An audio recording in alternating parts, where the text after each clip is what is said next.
gabi sa PBB Lucky Season 7. Tuluyan na nga lumabas ang isa sa teen housemate sa bahay ni Kuya. I am sorry, Marco. Magpaalam ka na sa iyong mga kasama. Maraming salamat. Special po talaga siya para sa akin. Hindi niya po deserve na umalis. Nabalot naman ng lungkot ang buong bahay sa pag-alis ni Marco. I miss him too. It's gonna be so hard now. Ngayong gabi, isa na namang matinding hamon ang haharapin ng housemate. Magaganap na ngayon ang harapan, nominasyon. Siya din yung isa sa mga tao na umintindi sa akin. Hindi ko pa rin alam kung bakit siya andito, kung anong pinaglalaban niya. Ngunit nasa kamay pa rin ng mga nominado ang kanilang kapalaran dahil may pagkakataon sila upang maisalba ang sarili sa pamamagitan ng League Pass Challenge. Lahat ng yan dito lang sa 17th Nomination Night ng Pinoy Big Brother Lucky Season 7. Sa unang umaga, nawala si Marco sa loob ng bahay.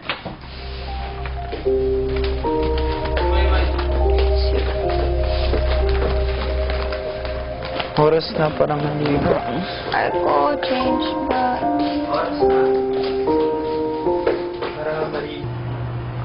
Nakakabaliw.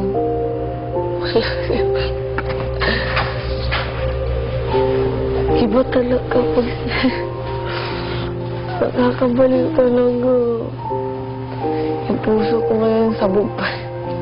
Singin niyo si Marco. The house feels empty na wala na po si Marco. Mahirap, kuya, kasi naalala mo siya sa lahat ng bagay. Pero ayaw niya kasi na nalulungkot dahil sa kanya. Kuya, ay magpapakatatag talaga ako. Si Vivory patuloy pa din inaalala ang kakaalis lang na malapit na kaibigang si Marco. Just made me realize that I still have a lot to say. What are you afraid of? Close up, hindi ko alam bakit. That you're not gonna get a chance to sing? Yeah, but no. Because if it is, don't. Because look, there are two types of guys. There's the guy that will wait and who will really care about the girl. And there's a guy who will play around. Marco's not the guy that will play around. He's not gonna forget about you just like that. Weird sa feeling, sobrang strange na wala na siya. Di ko na siya nakikita talaga everyday sa bahay. Namimiss ko na po siya, kuya. Yun yung iniisip ko. Miss ko na siya. Samantala sa dining area, Besides sa mga housemates, anong mamimiss niyo talaga dito sa bahay pag umalis kayo? Si Kuya. Kuya, ano mo totoo talaga na sa buhay? As in, kahit ano pwede mangyari. Kahit parang pagkabukas hindi mo alam kung anong mangyayari sa'yo. Dito yun, sa PBB. Dito yun. No? Ito sa loob. Grabe. ilang sandali pa sa gitna ng almusal ng housemates, You are here in...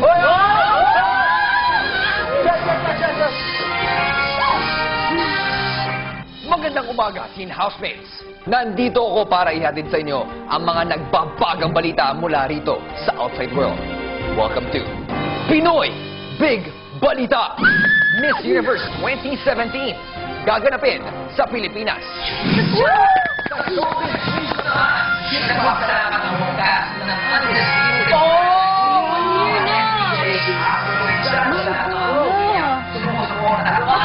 Nag-1 year!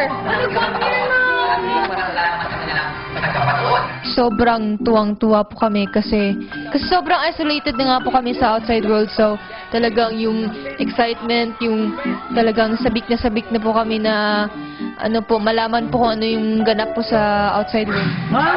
Tatapos ang mga balita sa edisyong ito. Ang Portugal Domingo para sa Pinoy Big Balita! maya-maya pa isang Pinoy Big Balita ang gumulat sa kanila. Para sa nagbabagang balita, kagabi, tuloy na lumabas ng bakit tuloy ang teen housemate na si Marco. Pero hindi pa man tuloy nakakabawi ang mga natitirang teen housemate sa pagkawalay sa kaibigan. Isa na namang pagsubok ang kailangan nilang harapin. Dahil ngayong araw, haharapin muli ng teen housemates ang hamon ng harapang nominasyon. Good luck, teen housemates!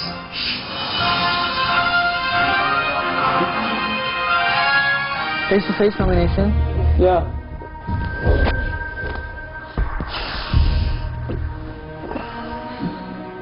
Oh my gosh, come on.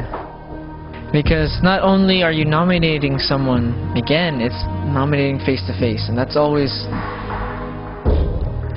a lot tougher. Di nagtagal ay nagtipon na ang lahat para sa kanilang pangalawang harapang nominasyon. It's just nothing changes. Nothing changes. Housemates, magaganap na ngayon ang harapan nominasyon. Sa harapang nominasyon, isa-isa kayong magbibigay ng ranking kung saan nyo binigyan ng puntos ang pinakagusto hanggang sa pinakaayaw nyong manatili sa loob ng aking bahay.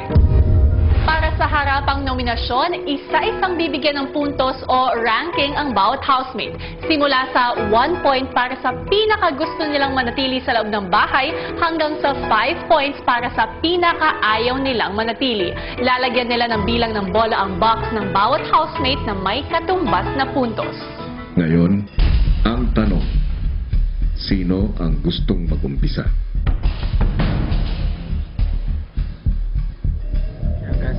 Step forward ang gustong mauna. Kumuha ng basket.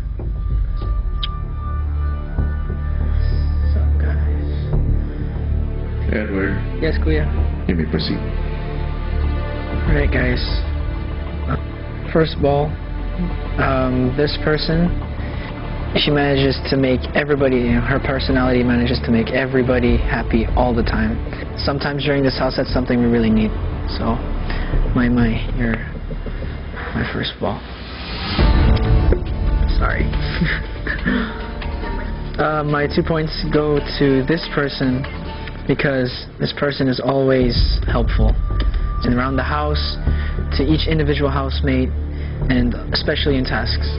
So, they deserve it. So, 2 balls.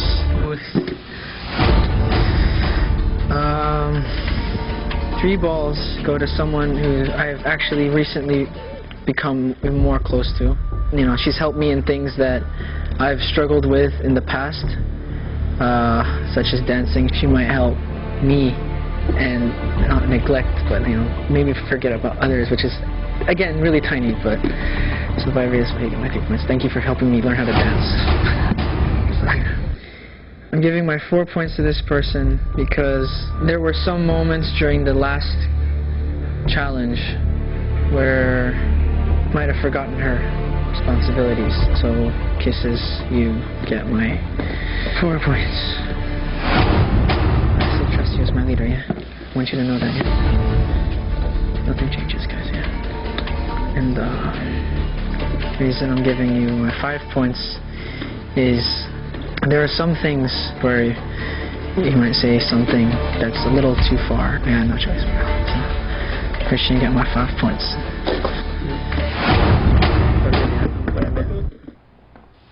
Sino ang susunod? Kumuha ng basket at tumarap sa housemates.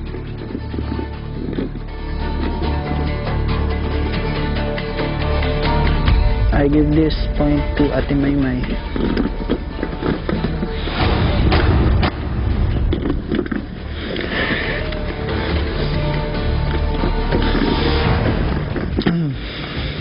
Two balls. Kisses.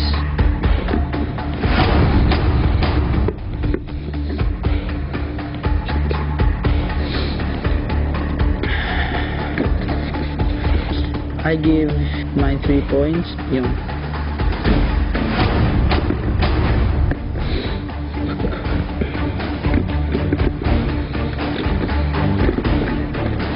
I give him or her my 4 points because yung at times has his or her own world library.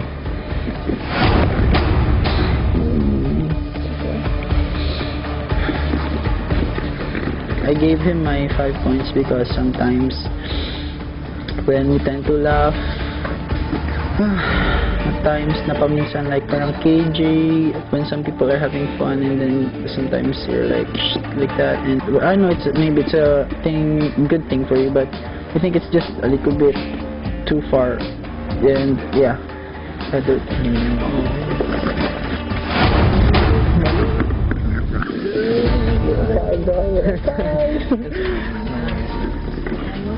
Sumunod namang sumalang si Yong sa harapang nominasyon. Balot, sinar. Timay, may. Sabi natin, may. Ano nga? Ang dalawang bola. This is...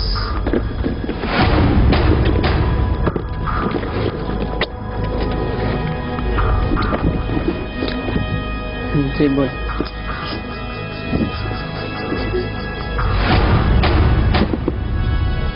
Good. Sorry.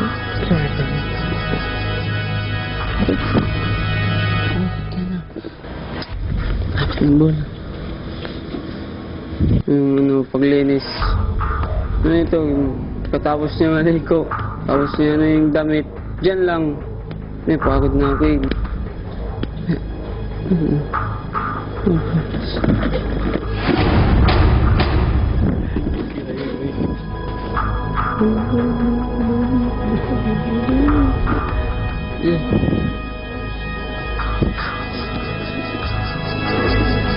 Lahat kami nagsasama.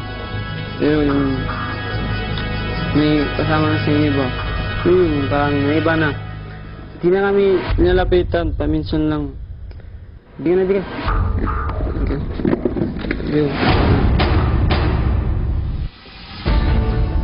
Pagkatapos ni Yong, si Vivory naman ang sumunod. Itong may wagang bola na to, bibigay ko to sa kanya. Timay.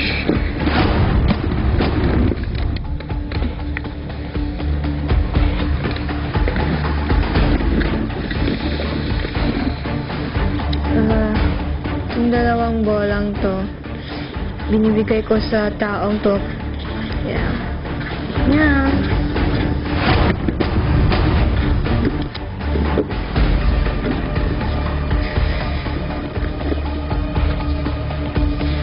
Binibigay ko yung tatlong bola sa taong to.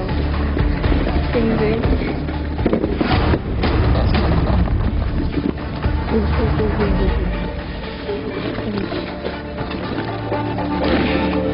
Binibigay ko tong 4 balls. Although talagang as in wala na.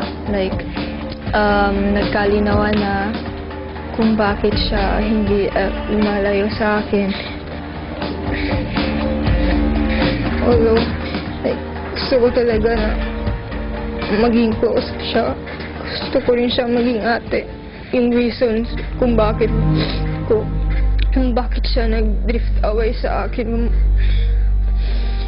Masakit sa part ko kasi kung sana pinaintindi niya sa akin para hindi ako palaging parang nasasaktan at nag-wonder kung bakit siya lumalayo sa akin.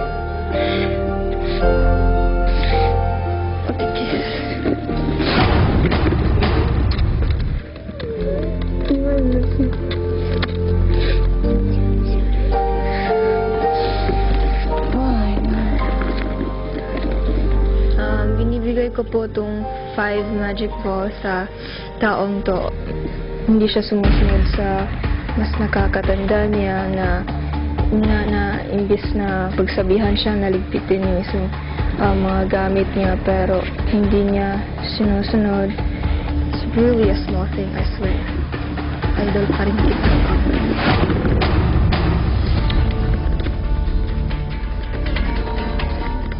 Susunod, Wala akong nakitang mali. Lahat ng talento na sa kanya. Ang dami ko lang talagang gusto malaman kung bakit siya andito. Kung anong pinaglalaban niya. Hanggang ngayon, hindi ko pa rin alam kung anong purpose niya.